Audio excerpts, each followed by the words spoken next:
एक कबूतर ने बताया कि जब आप अच्छा करते हैं तो आपके साथ बुरा क्यों हो जाता है।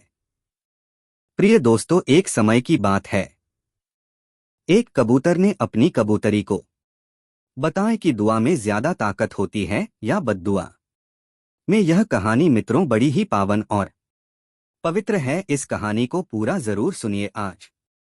इस कहानी के माध्यम से आप यह जानेंगे कि दुआ बड़ी होती है या बद्दुआ। हमने देखा है कि आज के समय में अधिकतर लोग दूसरे लोगों की बद्दुआ लेते रहते हैं। ऐसे बहुत कम लोग होते हैं उन्हें उनके कर्म के बदले में दुआ मिलती है। तो जो लोग सुबह से शाम तक लोगों की बद्दुआ लेते रहते हैं वे लोग इस कहानी को जरूर सुने। और जो लोग अपने कर्म के बदले में लोगों का मन जीतकर उनकी दुआएं लेते हैं वे लोग भी इस कहानी को जरूर सुने। इस कहानी से बहुत कुछ क्लियर होने वाला है। दर्शक बंधु, आपको बता द कि दुआ और बद्दुआ एक तराजू के दो पलड़े की तरह है। अब इनमें कौन सा पलड़ा भारी है, कौन सा हल्का। लोगों की दुआ में ज्यादा असर होता है या बद्दुआ में।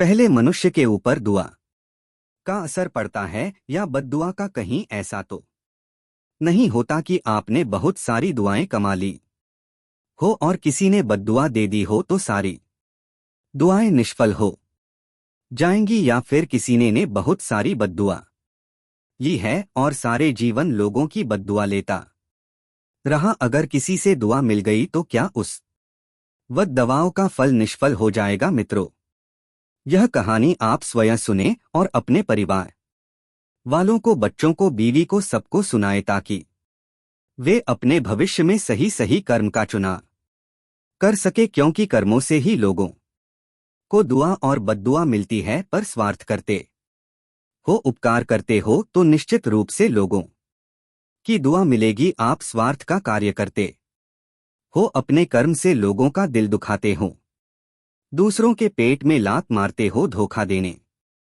का काम करते हो, बेईमानी का पैसा खाते हो, रिश्वत का खाते हो तो निश्चित रूप से लोगों की बद्दुआ आपको मिलेंगी। और बद्दुआ का असर तब देखने को मिलता है जब हमारे साथ अच्छा करने पर भी बुरा हो जाता है। तब उस समय जब हम अच्छा करते हैं फिर भी हमारे साथ बुरा होता है, समय हमें समझ लेना चाहिए कि किसी की बद्दुआ का असर है। हम अपने बच्चों को अच्छे से अच्छे पढ़ाते लिखा है, खूब पैसा खर्च करते हैं, उन्हें अच्छे संस्कार देते हैं, उन्हें इस काबिल बना देते हैं कि वह अपने पैरों पर खड़े होकर एक अपना अच्छा जीवन जी सके। लेकिन हमारे बच्चे या हम नादानी बस कुछ ऐसे काम कर देते हैं जिनके कारण लोगों की हमें बद्दुआ मिल जाती है। बच्चों के जीवन पर बका ऐसा असर पड़ता है कि वे अच्छा करके भी फिर दुख ही भगते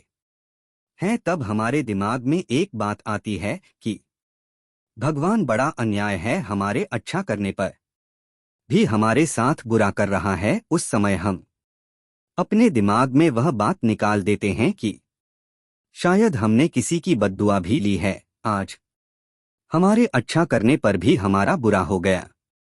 यह किसी की बद्दुआ का ही असर है। इस बात का जीता जागता धारण महाभारत का वो युद्ध है जिसमें महारथी सूर्य पुत्र कर्ण का पहिया जमीन के अंदर धंस जाता है। कर्ण ने अपने जीवन में कोई पाप नहीं किया था, हमेशा लोगों की दुआओं के लिए काम करते रहे, लेकिन उसने किसी की ववा भी ले रखी थी और उस ववा का ऐसा असर हुआ जहां उसे अपने प्राण देकर उस ववा को चुकाना पड़ा। मित्रों, याद रखना, अगर आपके जीवन में कभी अचानक से बुरा हो जाए तो एक बार अपनी दृष्टि अपने उन बीते हुए कर्मों की ओर जरूर डालना कि आपने कहीं किसी का बुरा करके किसी की बुआ तो नहीं ली है। क्योंकि आपके जीवन में घटने वाली प्रत्येक घटना आपके ही कर्मों का फल होती है। मनुष्य जो भी अच्छा बुरा भोगता है वो उसके ही कर्मों का, उसके ही कर्मों की खेती की उपज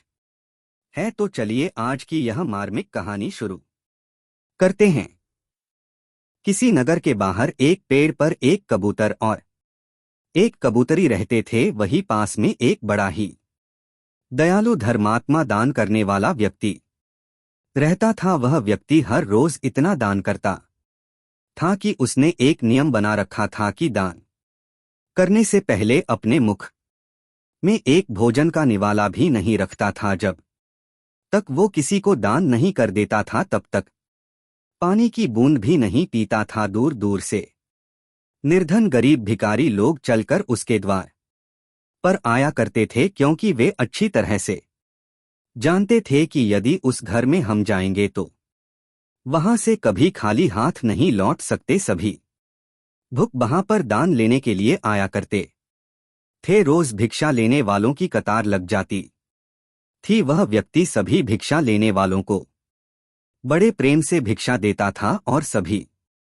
भिक्षुक उस व्यक्ति के लिए करते था। कोई कहता था कि भगवान तुम्हारा भला करे, कोई कहता था कि ईश्वर तुम्हारा भला करे, कोई कहता था कि सदा फूलो फलो, कोई कहता था तुम दीर्घायु हो जाओ। इसी तरह से सभी भिक्षा लेने वाले उसके लिए दुआएं करते थे। एक दिन वह दयालु व्यक्ति अपने सभी कार्यों को करके जंगल की तरफ जाता है और जंगल में आता है तो उसको एक झील नजर आती है, तो वो व्यक्ति उस झील में पानी पीने के लिए चला जाता। जैसे ही वह व्यक्ति उस झील में पानी पीने के लिए जाता है तो उसकी नजर एक नहाती हुई कन्या पर पड़ती है, जो कि उस समय नग्न अवस्था में थी। पहले तो दूर से वह व्यक्ति उस बात को समझ नहीं पा रहा था कि यहाँ कोई इंसान है या कोई जानवर। थोड़ा गौर से देख पर थोड़ा आगे बढ़कर जब देखा फिर भी उसके समझ में नहीं आया। फिर थोड़ा और नजदीक गया और नजदीक जाकर उसने देखा। तब वो देखता है कि एक सुंदर कन्या नग्न अवस्था में स्नान कर रही है। तब वो व्यक्ति थोड़ी देर उसको निहारता है।